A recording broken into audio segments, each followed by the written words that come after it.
In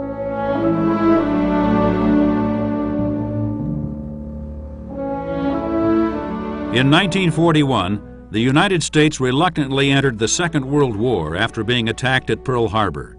For most people, life was never the same again. Such was the case for George E. Wahlen, who grew up on a little farm on the west side of Ogden, Utah. He attended Weber High School and entered the Navy in 1943. Hoping to be assigned as an aircraft mechanic, he had already been trained and actually employed as a crew chief at a flight test section at Hill Field before he was drafted. But despite his experience, he was assigned to the Medical Corps. Before long, he graduated top in his class from Hospital Corpsman School, and he was assigned to a military hospital in San Diego, where he quickly became bored emptying bedpans. I know this nurse got mad at me one day and was going to send me to the Marine Corps. And I told her she wasn't sending me anywhere. I went over and volunteered. He trained hard with his Marine unit, preparing for battle that would undoubtedly come. In the summer of 1944, George and his unit boarded ships headed for Micronesia and the invasion of Guam. But upon reaching Hawaii, their orders were canceled, and they stayed on the Big Island training for another 6 long months. Finally, his unit got word that they were being shipped out. Although rumors were plentiful, they didn't know where they were going. It was about 3 weeks aboard ship, 2 weeks before we finally got word we was going to hit Iwo Jima. It was going to be on the 19th of February, 1945. I remember the exact date. We got word that our regiment, the 26th Marine Regiment, the 5th Marine Division, was going to be held in reserves. That afternoon, his unit boarded their landing craft and prepared for the assault. When they hit the beach, they were pinned down by enemy artillery. It was then George began to realize what he was in for. I realized, of all things, my responsibility was to take care of these casualties when we hit. Now, initially, of course, they hit the Marines and so on. When they were being hit, they would look for a shell hole or a foxhole or get out of the line of fire. But me as a corpsman, it was my responsibility to go out and take care of them. And that really bothered me to think that, am I really going to be able to do that? George was determined not to let down his buddies and to keep up with his unit at all cost, even though he knew they might be separated while George stayed working on a wounded Marine. The corpsmen didn't stay at the end of the platoon in combat. They mingled in the middle of the platoon because the Japanese were great for shooting the corpsmen first because it was a morale factor if you lost your corpsman. As his unit advanced, his platoon leader was hit, and George was forced to treat his first casualty. An artillery shell had hit right next to him and actually had blown him in the air. And of course, I wasn't too far from him, so I got to him right away, and it had blown one of his legs off and one of his hands off and part of his face away. Yeah, I got a tourniquet on his leg and a tourniquet on his arm and gave him a shot of morphine. And also, as I was going up the hill, I ran across a Marine laying there moaning. And so I stopped to see, what the trouble with him was. And he'd been hit in the stomach by machine gun fire, so I took his jacket off. And, it was a weird experience. The intestines just kind of flipped out. Of course, we'd been trained the way to treat those is keep them moist. So I had a big battle dressing, so I wet it all down and put it over him and gave him a shot of morphine. The next day, his unit continued moving north when George came upon 14 casualties laying motionless in an open field. That was a terrible experience because out there in the middle of an open field and mortars dropping around, and I didn't remember too much machine gun fire, but the mortars were hitting around, and so getting the 14 taken care of and off there was quite an experience. The next day, his platoon attacked a hill, but they were cut down immediately with machine gun fire. As they were pulling back off the hill, he noticed 2 wounded Marines off to his right. So I crawled over to see if I could take care of them. and both of them had been killed outright.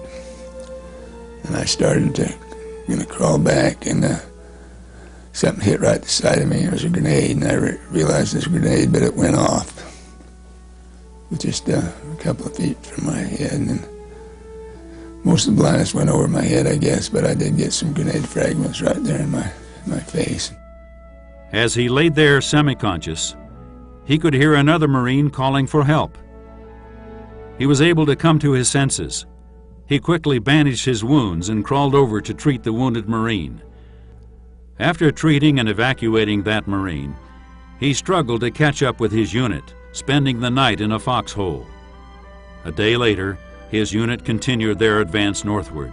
He was making an advance up north, and one of the Marines had been hit. I was pulling him down off this hill to get him to a shell hole or somewhere, and a mortar shell or something had hit behind me. And I always remember it felt like somebody hit me in the back of the shoulder with a sledgehammer, because I went right down. I laid there a little bit, and somebody came along and helped this Marine back off, and I crawled down off the hill, and my shoulder and arm was partially paralyzed initially.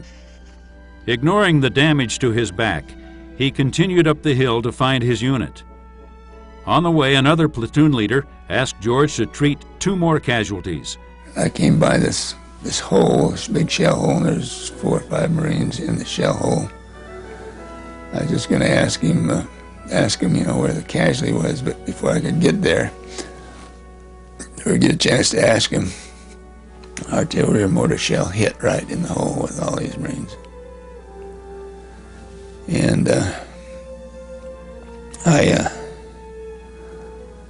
went to get up to see if I could go help him, and I found out I couldn't get up. My leg collapsed, and I looked at my leg, and my boot had been partially blown off, and my leg was bleeding, and I sit there a minute and put a battle dressing on my leg and took a shot of morphine, and then started crawling over towards the hole. And I got over there, and this Marine that had lost both his legs, I was getting a tourniquet on him, and then 2 corpsmen came up and just helped with the others.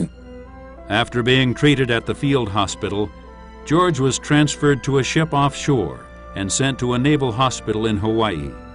It was there he was able to meet one of the men he treated. I always remember in the hospital there, who did I see there but the Marine who's had his intestines all out. I was amazed when I seen him up walking around. It took several months for George to recover from his wounds, and during his recovery, he was awarded 2 Navy Crosses, the 2nd highest award he could receive. And in October of 1945, he was ordered to be in Washington, D.C. Back during that time, there was having a lot of bond drives and a lot of patriotic activities, so I got word that they were sending me back to Washington, D.C., so I thought, well, with 2 Navy Crosses, maybe that's what it was all about.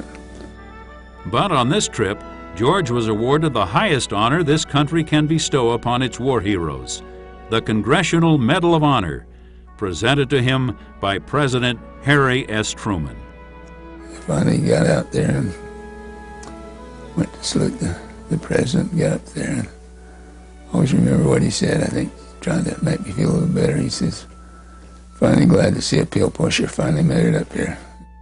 George was discharged in December of 1945 and returned to Utah, where he met and married Melba Hawley of Slaterville. George used his GI Bill to complete his associate's degree at Weber College. He then entered the U.S. Army, where he served for 20 years, including both the Korean and Vietnam Wars.